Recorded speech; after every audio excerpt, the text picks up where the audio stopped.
Welcome to New Sky TV. It's explosive this time. Zhao Hendong and Seyang have directly stormed into the top 10, truly causing an uproar on the Hongguo actor ranking. To be honest, when I saw the latest ranking update, my first reaction wasn't shock, but rather a sudden feeling of finally, we've been waiting for this.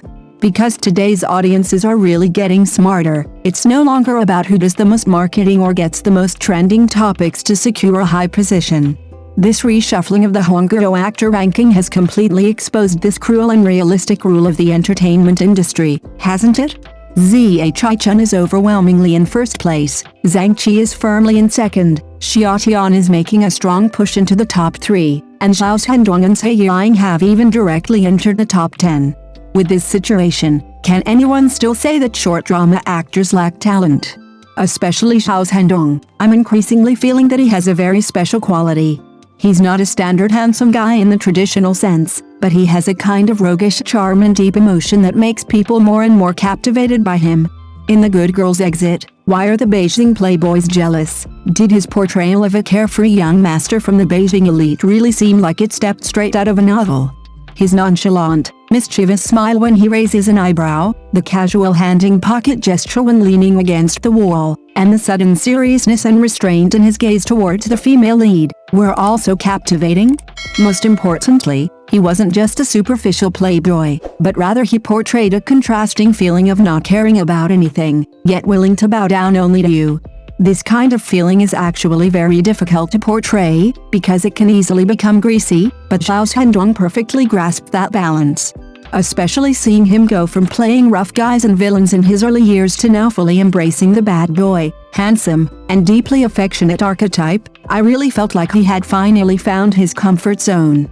And on the other hand, Seyang made me feel like a slowly shining diamond. With 89 works and 9 awaiting release, is this output truly model worker level in the short drama industry? But what's most frightening is that she doesn't just repeat the same roles. Can she genuinely portray different personalities with completely different nuances? One second, she's a powerful career woman in high heels. The next, she's a witty, sarcastic character in the entertainment industry, desperately fighting back in dire straits. Even the light in her eyes seems different.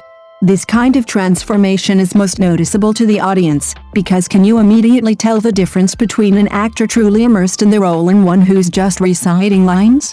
What I particularly admire about Yiying is the genuine feeling she gives when acting, a feeling of I'm truly living in the character.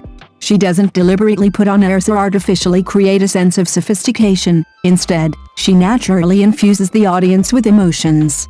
This kind of actor might not become an overnight sensation, but they are particularly likely to accumulate a loyal fan base. Because the audience will gradually realize that she's not acting out a formula, but rather expressing genuine emotions. Of course, is Zhi Chun still the most terrifying person on this list?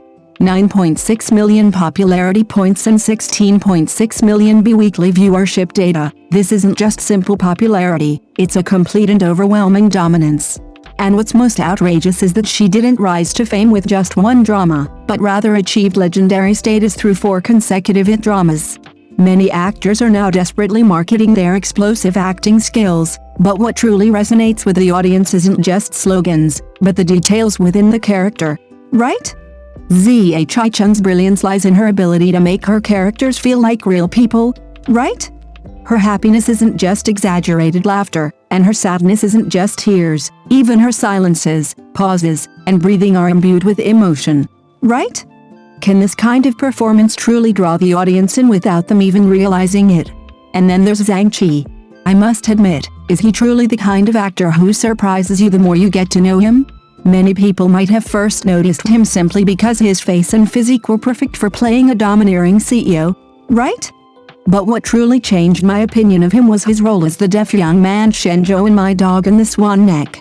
To learn sign language for a role, he even went so far as to immerse himself in the lives of hearing-impaired people. Such dedication is rare in today's fast-paced short drama industry. And what's most moving isn't technique, but how realistically he portrayed the character's inferiority, sensitivity, and loneliness. In some scenes, he didn't say a word, just stood there silently with his head down, yet I felt a pang of sadness. At that moment, I suddenly realized that a truly great actor can indeed act with their eyes.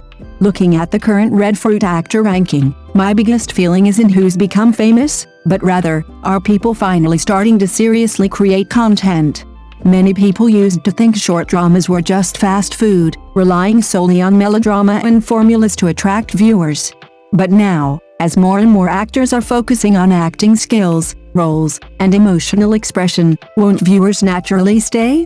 Because what truly captivates is never artificial sweeteners, but those moments that suddenly make you feel heartache, suddenly fall silent, or even suddenly think of yourself. Perhaps the so-called top star is never a fixed iron throne, but rather who can truly enter the audience's heart, and who will stand in the end. Thank you for watching the video. See you in the next video. Thank you.